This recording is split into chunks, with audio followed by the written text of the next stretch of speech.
ലൂക്കോസ് അധ്യായം 18. മടുത്തു പോകാതെ എപ്പോഴും പ്രാർത്ഥിക്കണമെന്നുള്ളതിന് അവൻ അവരോട് ഒരു ഉപമ പറഞ്ഞത്: ദൈവത്തെ ഭയവും മനുഷ്യനെ ശങ്കയുമില്ലാത്തൊരു ന്യായാധിപൻ ഒരു പട്ടണത്തിലുണ്ടായിരുന്നു. ആ പട്ടണത്തിൽ ഒരു വിധവയും ഉണ്ടായിരുന്നു. അവൾ അവൻ്റെ അടുക്കൽ ചെന്നു, എൻ്റെ പ്രതിയോഗിയോട് പ്രതിക്രിയ നടത്തി രക്ഷിക്കണമേ എന്ന് പറഞ്ഞു.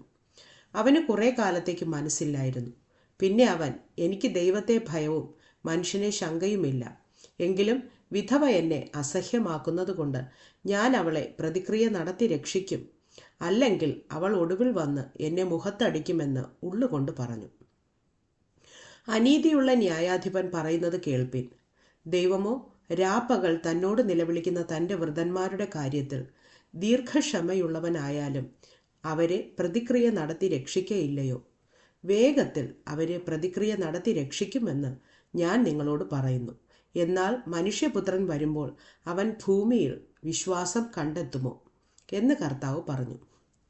തങ്ങൾ നീതിമാന്മാർ എന്ന് ഉറച്ച് മറ്റുള്ളവരെ ധിക്കരിക്കുന്ന ചിലരെക്കുറിച്ച് അവൻ ഒരു ഉപമ പറഞ്ഞതെന്തെന്നാൽ, 2 മനുഷ്യർ പ്രാർത്ഥിപ്പാൻ ദൈവാലയത്തിൽ പോയി. ഒരുത്തൻ പരീശൻ, മറ്റവൻ ചുങ്കക്കാരൻ. പരീശൻ നിന്നുകൊണ്ട് തന്നോട് തന്നെ, ദൈവമേ, പിടിച്ചുപറിക്കാർ, നീതികെട്ടവർ, വ്യഭിചാരികൾ മുതലായ ശേഷം മനുഷ്യരെ പോലെയോ ഈ ചുങ്കക്കാരനെ പോലെയോ ഞാൻ അല്ലായികയാൽ നിന്നെ വാഴ്ത്തുന്നു. ആഴ്ചയിൽ 2 വട്ടം ഉപവസിക്കുന്നു, നേടുന്നതിലൊക്കെയും പതാരം കൊടുത്തു വരുന്നു എന്നിങ്ങനെ പ്രാർത്ഥിച്ചു. ചുങ്കക്കാരനോ ദൂരത്ത് നിന്നുകൊണ്ട് സ്വർഗത്തേക്ക് നോക്കുവാൻ പോലും തുനിയാതെ മാറത്തടിച്ചു, ദൈവമേ, പാപിയായ എന്നോട് കരുണയുണ്ടാകണമേ എന്ന് പറഞ്ഞു. അവൻ നീതീകരിക്കപ്പെട്ടവനായി വീട്ടിലേക്ക് പോയി. മറ്റവൻ അങ്ങനെയല്ല. തന്നെത്താൻ ഉയർത്തുന്നവനെല്ലാം താഴ്ത്തപ്പെടും, തന്നെത്താൻ താഴ്ത്തുന്നവനെല്ലാം ഉയർത്തപ്പെടും എന്ന് ഞാൻ നിങ്ങളോട് പറയുന്നു. അവൻ തൊടേണ്ടതിന് ചിലർ ശിശുക്കളെയും അവൻ്റെ അടുക്കൽ കൊണ്ടുവന്നു. ശിഷ്യന്മാർ അത് കണ്ട് അവരെ ശാസിച്ചു. യേശുവോ അവരെ അരികത്ത് വിളിച്ചു, പൈതങ്ങളെ എൻ്റെ അടുക്കൽ വരുവാൻ വിടുവിൻ, അവരെ തടുക്കരുത്. ദൈവരാജ്യം ഇങ്ങനെയുള്ളവരുടേതാകുന്നു. ദൈവരാജ്യത്തെ ശിശു എന്ന പോലെ കൈക്കൊള്ളാത്തവൻ ആരും ഒരു നാളും അതിൽ കടക്കയില്ല എന്ന് ഞാൻ സത്യമായിട്ട് നിങ്ങളോട് പറയുന്നു എന്ന് പറഞ്ഞു. ഒരു പ്രമാണി അവനോട്, നല്ല ഗുരു, ഞാൻ നിത്യജീവനെ അവകാശമാക്കേണ്ടതിന് എന്ത് ചെയ്യണം എന്ന് ചോദിച്ചു. അതിന് യേശു, എന്നെ നല്ലവനെന്ന് പറയുന്നത് എന്ത്? ദൈവം ഒരുവനല്ലാതെ നല്ലവൻ ആരുമില്ല.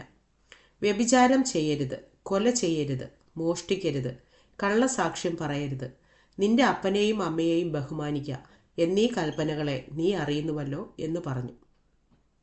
ഇവയൊക്കെയും ഞാൻ ചെറുപ്പം മുതൽ കാത്തുകൊണ്ടിരിക്കുന്നു എന്നവൻ പറഞ്ഞത് കേട്ടിട്ട് യേശു, ഇനി ഒരു കുറവ് നിനക്കുണ്ട്.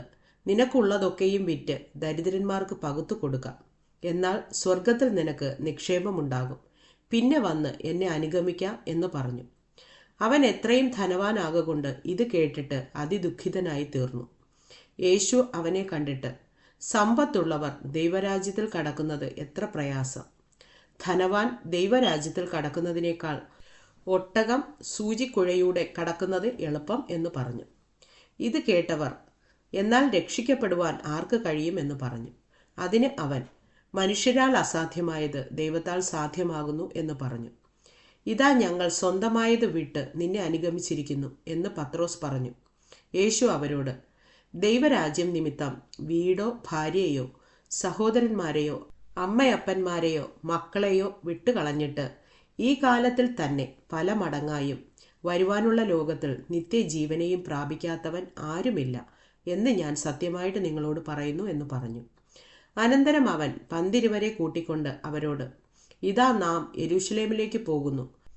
മനുഷ്യപുത്രനെക്കുറിച്ച് പ്രവാചകന്മാർ എഴുതിയിരിക്കുന്നത് എല്ലാം നിവൃത്തിയാകും. അവനെ ജാതികൾക്ക് ഏൽപ്പിച്ചു കൊടുക്കുകയും അവർ അവനെ പരിഹസിച്ച് അവമാനിച്ച് തുപ്പി തല്ലിയിട്ട് കൊല്ലുകയും 3-ാം നാൾ അവൻ ഉയർത്തെഴുന്നേൽക്കുകയും ചെയ്യും എന്ന് പറഞ്ഞു. അവരോ ഇതൊന്നും ഗ്രഹിച്ചില്ല.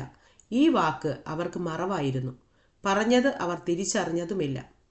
അവൻ എരീഹോവിനടുത്തപ്പോൾ ഒരു കുരുടൻ ഇരന്നുകൊണ്ട് വഴിയരികെ ഇരുന്നിരുന്നു. പുരുഷാരം കടന്നു പോകുന്നത് കേട്ടു. ഇതെന്ത് എന്ന് അവൻ ചോദിച്ചു. നസ്രായനായ യേശു കടന്നു പോകുന്നു എന്ന് അവർ അവനോട് അറിയിച്ചു.